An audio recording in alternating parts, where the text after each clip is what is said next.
GearNetwork.com. This is a Gear Network production. Ladies and gentlemen, boys and girls, children of all ages, Gear Network presents the Football Talk Weekly Podcast with John Cimino and Brandon Gorell. And now,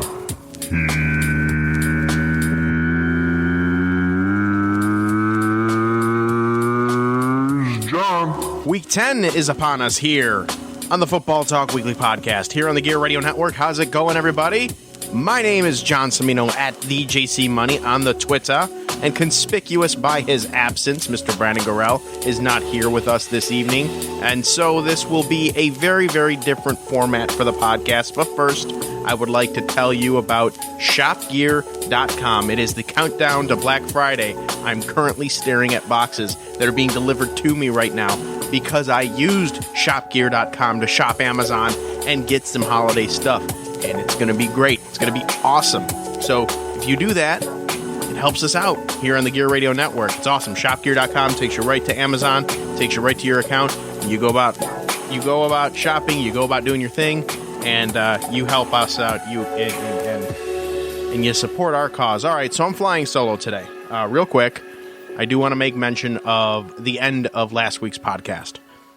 It did start to get a little political, and the political season is now officially over. Election day has come and gone. If you listened to the JC Money podcast yesterday, or 2 days ago, by the time this is released, you will know how I felt about actually going out and voting versus not voting. But whether or not your candidate won, if your candidate was Hillary Clinton, I apologize. Donald Trump did end up winning. It's a fact now. It's happening. It really did. I'm not here to talk about that. I'm here to take your mind away from it. And if I can bring a smile to your face talking about football, running through the news, running through the scores, things like that, then I will have done my job. Consider this the bye week for the Football Talk Weekly Podcast. I'm going to go into sports now. Let's begin. Are the San Diego Chargers headed to Los Angeles? The ballot initiative for the new Chargers Stadium in San Diego has failed. In order to pass, this Measure C bill needed to receive 2/3 of the majority vote. If it failed, then they would be back to square one, basically, and it failed miserably. San Diegans voting against it, 57 to 43%. The ballot asked voters if they wanted to increase the city's hotel room tax rate from 12.5% to 16.5%, with the proceeds going towards helping fund a new $1.8 billion stadium and convention center. The tax increase would repay $1.15 billion in bonds, which would then only leave the NFL, and I say only because everybody has an extra $650 million in their pocket, but when you look at the billionaire owners and you look at the NFL as an entity and a company, the tax increase would repay $1.15 billion in bonds, which would leave the San Diego Chargers and the NFL to pay the remaining $650 million on a brand new stadium and convention center. In a comment, team owner Dean Spanos thanked the San Diego fan base, saying, quote, "In terms of what comes next for the Chargers, it's just too early to give an answer. The Chargers have until January to make a decision on whether or not they wish to move to Los Angeles or remain in San Diego." Tensions rose on Monday night as the Buffalo Bills took on the Seattle Seahawks in what many saw as an important matchup for both teams. Tyrod Taylor was 27 of 38, 289 yards, 2 total touchdowns, and 1 interception. Russell Wilson, 20 of 26, 282 yards, 3 total touchdowns. And Jimmy Graham had a little bit of a resurgence there. 8 receptions, 103 yards, 2 touchdowns, both by ways of one-handed grabs. But unfortunately, what was a very good game, from beginning to end, a really good game that the NFL needed on a Monday night, it's not going to be remembered for the game that it was. Instead, it's going to be remembered for the halftime fiasco. The final seconds of the first half were just a complete mess. Bills kicker Dan Carpenter lined up for a 53-yard field goal with 3 seconds left. Richard Sherman jumped offsides and crashed hard into Carpenter, blocking the kick. Sherman was flagged for offsides, and Carpenter appeared to be hurt, bringing the trainers on the field. Because the trainers took the field, as per protocol, Dan Carpenter had to leave for one play. There was 3 seconds on the clock left at that point in time. Buffalo had to quickly spike the ball with 1 second left to set up a 48-yard attempt to bring Carpenter back out, but the Bills were penalized for a delay of game, even with the umpire standing over the ball. The referee was standing over the ball, and the Bills got charged a delay of game. This brought the 48-yard attempt to a 54-yard attempt, with Dan Carpenter, who was already smarting from his knee injury. He kicked the 54-yard field goal attempt. The final play of that half was a wide right field goal. I'm going to put that in the parking lot, the proverbial parking lot. Next week when Brandon and I are back together, I'm going to get his feelings on that because it was a very, very, I joke often about my Bills, my Jets fandom or whatever, and, the Bills and whatever, but realistically, the Bills got hosed that game, and they still almost pulled out the win. Imagine that. I'm going to talk more with Brandon about that next week. Tom Coughlin says that he misses coaching, and he's not sure what his future holds. The 70-year-old former two-time Super Bowl winning head coach is working in an advisor role in the NFL, and while his name still comes up in the endless discussions of head coaching hires, whether or not he will be given an offer remains to be seen. This coming Monday night, the Giants will induct him, defensive end Justin Tuck, and former GM Ernie Accorsi into the Giants' Ring of Honor when the Bengals come to town.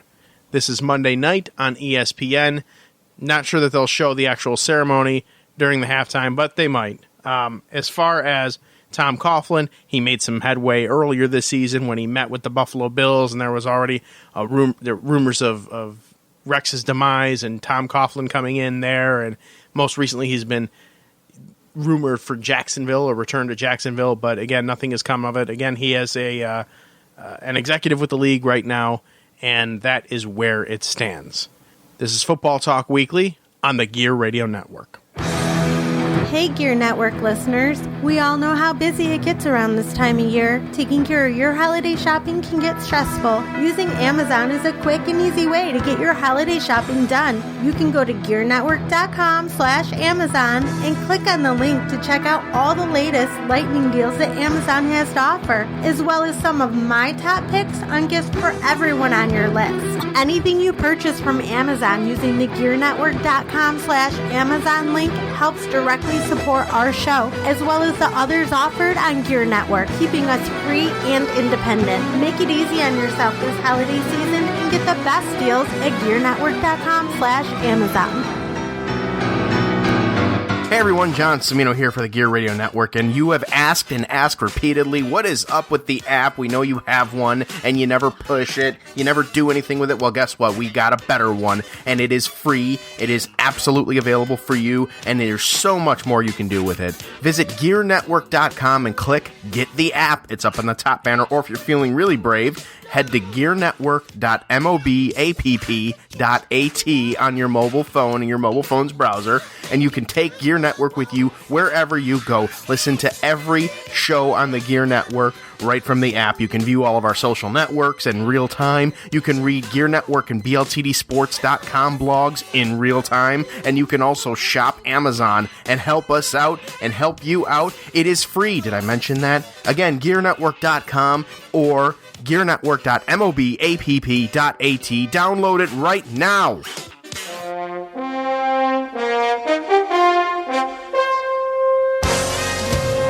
All right, you know what that means. That wonderful music, of course.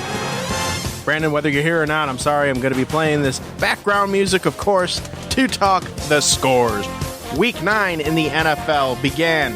Atlanta, the Dirty Birds, with a large win over the Tampa Bay Buccaneers, 43-28. Miami Dolphins improve. They beat the Jets, 27-23. The Jets are in trouble. Kansas City, 19. Jacksonville, 14.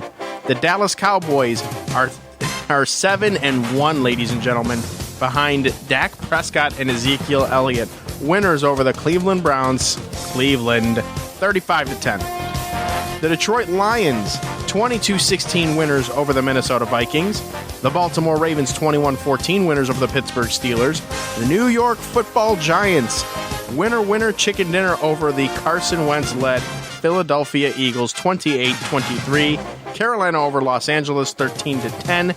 New Orleans with a big win over San Francisco again, putting up 40 again, 41-23. Indianapolis stuns Green Bay in Lambeau, 31-26. The San Diego / potentially future Los Angeles Chargers with a win over the Tennessee Titans in an absolute thriller, 43-35. And in a Sunday night contest, the Oakland Raiders, the real deal, Oakland Raiders, 30-20 winners over the Denver Broncos.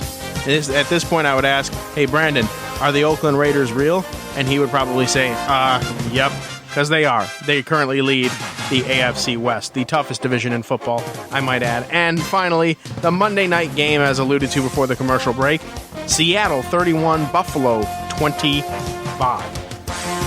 Now moving on from that to the NFL top 10 teams of the week. Starting at number 10, climbing up 7 spots, the Detroit Lions are now number 10. Moving up 4 spots as well to the number 9 spot, the New York Football Giants. Up 4 spots as well to the number 8, the Houston Texans. Moving up 1 spot, they were number 8 last week, number 7 this week, the Seattle Seahawks. By way of the loss to the Oakland Raiders, Denver falls down 3 to the new number 6 spot. The Oakland Raiders move up from 6 to 5. The Dirty Birds, Atlanta, knocks Green Bay off of this list and puts themselves up 1. They are the number 4 spot. The Kansas City Chiefs are now the number 3 team in the NFL Power Rankings. And, of course, the top 2 spots remain the same.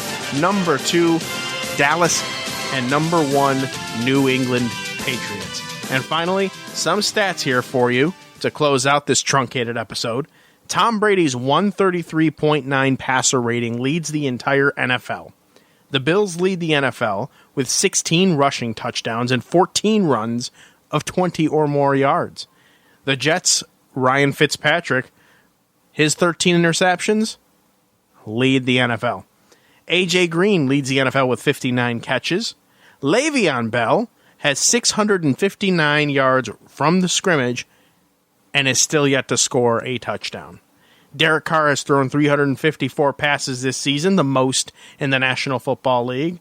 The Lions' defense is allowing an average passer rating of 102.4, which is the worst in the NFL. And the Cleveland Browns are 0-9. It's officially safe to begin talking, and in some cases rooting, for the impossible dream of 0-16. All right, that's going to do it for this truncated episode of the Football Talk Weekly Podcast. We will be back to our regular format next week.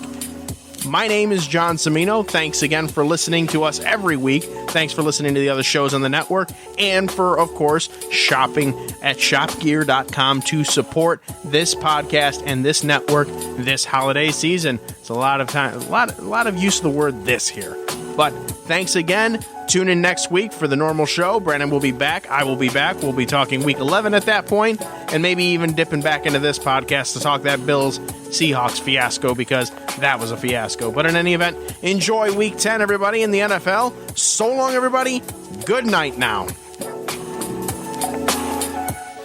Remember to see more National Football League action next week.